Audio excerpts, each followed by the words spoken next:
are the Amethyst Witches, and this week we are going to be doing a little bit of protection spell work.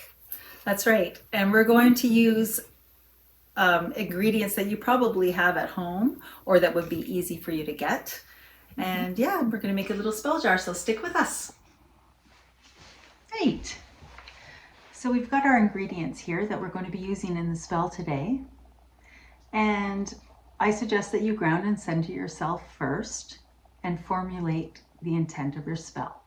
You might want to write on a little piece of parchment that I am protected or something to the point like that. These little bottles are great. The ones that have the cork, they're the perfect ones to use. But we need to cleanse this bottle first. So what we're going to do is we're going to take a joss stick or Palo Santo and we're going to light it. We're going to light it. What's going on?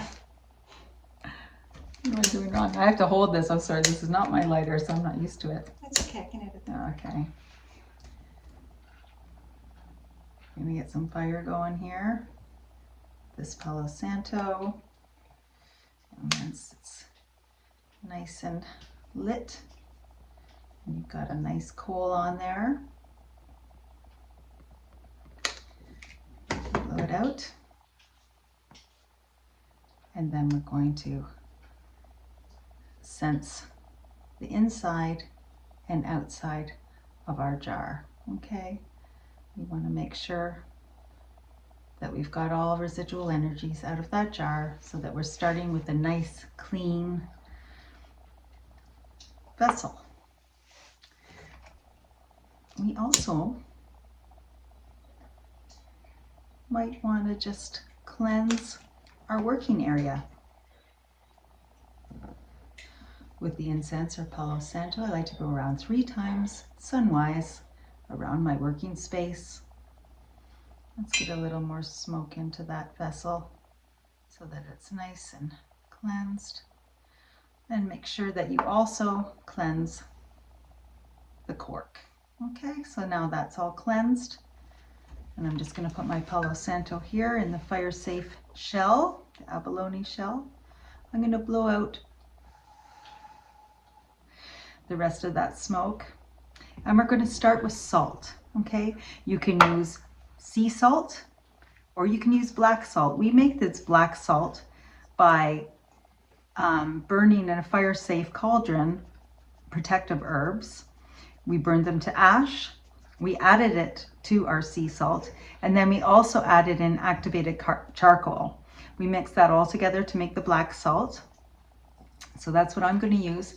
And I'm going to start with a bit of black salt in the bottom of this jar. Salt is grounding. It forms a protective barrier. Well, there's a big clump there, so I'm going to get rid of that. And it's a good way to start any spell jar.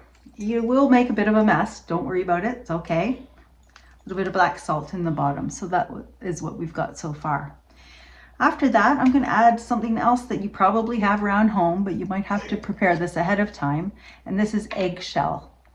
I've ground it up in my mortar and pestle. Some people will go right down to a fine powder. I like it a little bit chunky. I don't know. I like it that way. I think it looks better. So I'm going to add a bit of, just like the shell protects the egg, it is also something we can use to protect in our spell. I'm now going to add a little bit of black peppercorns. You probably have these in your spice rack at home. Pepper is a very good ward. So we're going to put the peppercorns in there. I'm going to also add a little bit of, bit more peppercorns. Okay, so now I've got the peppercorns on top of the shell.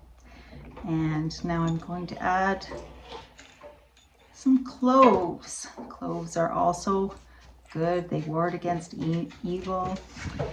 And you probably also have those in your spice rack at home. Okay.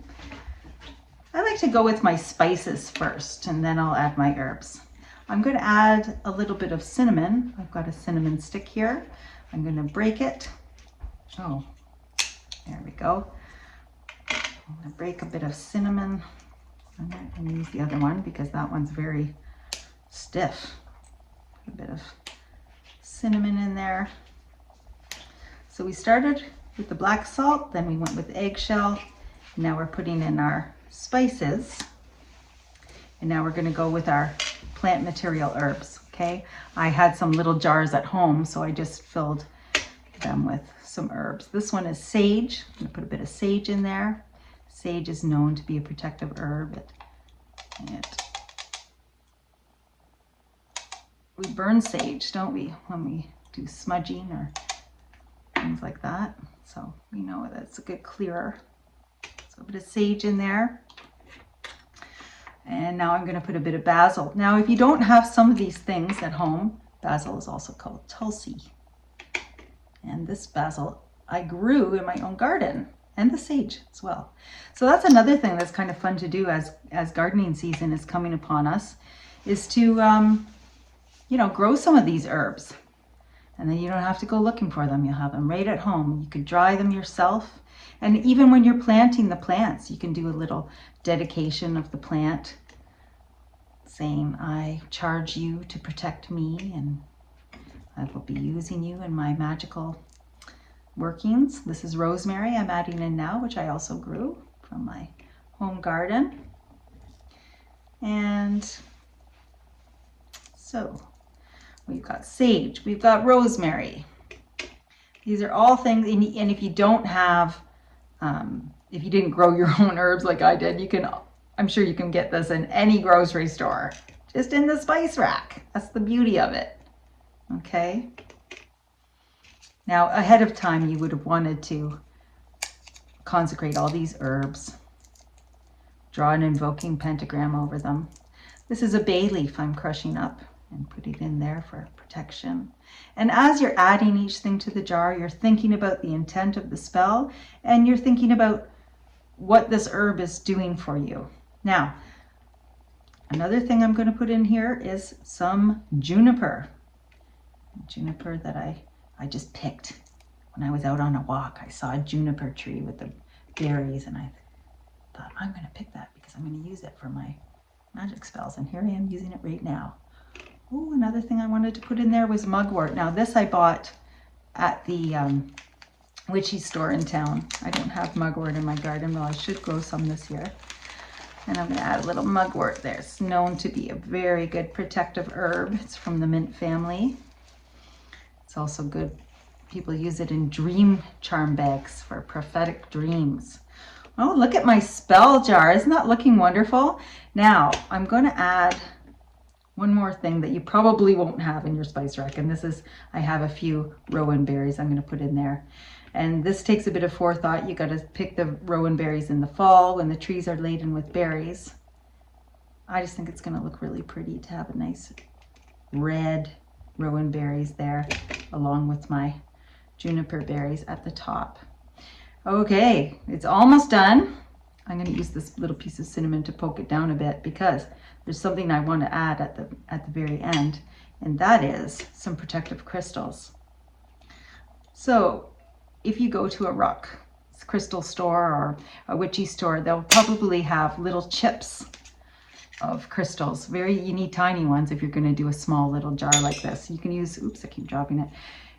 You can use bigger ones if you're going to do a bigger jar, but I like these little small jars. I think they're beautiful, and yeah, they're nice and small and easy to transport. Some people like to put them in their purse or in their car, whatever. So I'm going to put a little small piece of quartz crystal in there at the top, and this is a small piece of black tourmaline. Okay, so as we spoke about in our other video, if you don't have those crystals, you can use any of the black crystals. You can use obsidian, you can use, what was the other one, Mary? Onyx. Yeah, I was like, why do I keep forgetting that one for some reason? Onyx. Yeah. That's the more expensive one. Yeah, that's right.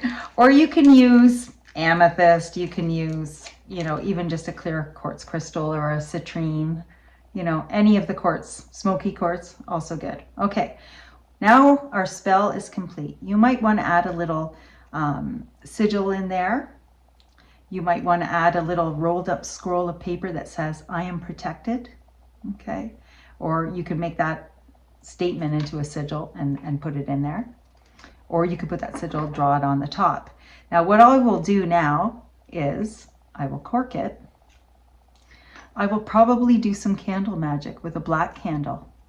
Now this part I won't show right now because I think it's going to be too hard to do it right here with the filming and everything. But what I would do is I would probably dress this candle, do a little bit of meditation using this candle.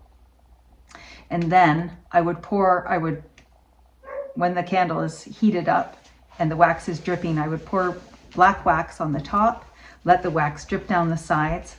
Sometimes what I like to do is add a tag lock, my thumbprint.